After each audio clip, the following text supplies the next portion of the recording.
আজকে আমি ২ রকমের ভর্তার রেসিপি শেয়ার করব আপনাদের সাথে। আসসালামু আলাইকুম, কেমন আছেন সবাই? তারপর এই যে দেখতেই পাচ্ছেন চুলার উপরে নিয়ে নিলাম একটা ফ্রাই প্যান। ফ্রাই প্যানের মধ্যে দিয়ে দিয়েছি কিছু কাঁচামরিচ আর কিছু কচুমুখি দিয়ে তারপর পাশ দিয়ে দিলাম ২টা কলা। এগুলাকে ছিলে পরিষ্কার করে আগে ধুয়ে নিয়েছি। কচুগুলাকেও একদম ভালো করে হলুদ আর লবণ দিয়ে ধুয়ে নিয়েছি। দিয়ে অল্প একটু পানি দিয়ে দিলাম। তারপরে একটু কালার আসার জন্য হলুদের গুঁড়া দিয়ে দিলাম আর দিয়ে দিলাম স্বাদ মতন লবণ। তারপরে দিয়ে ঢাকনাটা দিয়ে দিলাম, সিদ্ধ হওয়া পর্যন্ত অপেক্ষা করলাম। দেখুন সিদ্ধটা হয়ে গেছে। এখন আমি এগুলাকে চুলার উপর থেকে নামিয়ে নিব। দেখুন এই ফাঁক দিয়ে আবার কিন্তু আমি কিছু আস্ত রসুন দিয়েছি। রসুন প্রথমে দিতে মনে ছিল না, তারপর মধ্যখান দিয়ে এসে রসুনগুলো দিয়ে গেলাম। রসুনগুলো সিদ্ধ হয়ে গেছে, সুন্দর মতো সব সিদ্ধ হয়ে গেছে, দেখেই তো নিলেন। তারপরে যে একে একে ভর্তার রেসিপি শুরু করে দিচ্ছি। নিয়ে নিলাম প্লেটের মধ্যে কিছু পেঁয়াজ কুচি আর স্বাদ মতন লবণ, পরিমাণ মতন লবণটা দিতে হবে, কারণ সিদ্ধ করার সময় আমি একটু লবণ ব্যবহার করেছি, তাই এখন বুঝে শুনে লবণটা ব্যবহার করতে হবে। যা হোক, এখন 2টা নিলাম শুকনা মরিচ আর 3-4টা নিলাম কাঁচা মরিচ। নিয়ে এখন এগুলাকে একটু হাত দিয়ে ভালোভাবে মেখে নিতে হবে।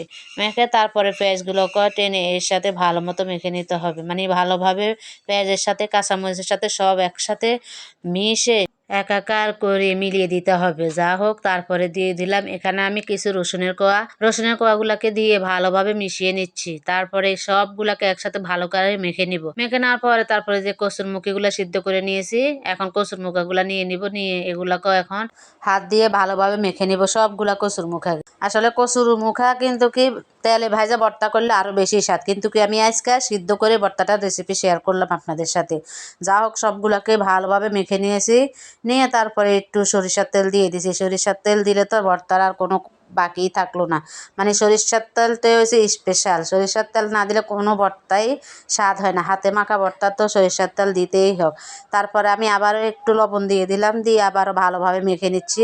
তারপরে এই যে এখন তুলে নিব। ও না, যা ধনিয়া পাতা কাটে নিয়েছি, ভুলেই গেছি দিতে। এখন আবার ঢালে নিব একটা প্লেটে, ঢালে নিয়ে তারপর ধনিয়া পাতা দিয়ে দিব। এত কষ্ট করে ধনিয়া পাতাগুলো কুচি কুচি করে রাখলাম, আর চোখের সামনে ধনিয়া পাতা ধুয়ে গেলাম বলে যে ধনিয়া পাতাগুলো দিব। তারপর আবারও কী করলাম, প্লেটে ঢাইলে ধনিয়া পাতা দিয়ে মিক্স করে ভালোভাবে মেখে নিয়েছি।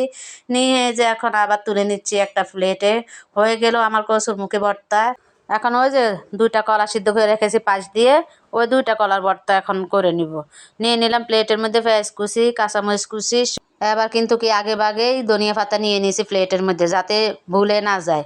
এবার পেঁয়াজ, কাঁচামরিচ, শুকনা মরিচ, লবণ সব কিছুকে একসাথে মেখে নিচ্ছি। তারপরে ধনিয়া পাতাটাকেও মেখে নিচ্ছি, এবার পেঁয়াজ মেখে নিচ্ছি। মেখে তারপর কলাটুকুও মেখে নিব।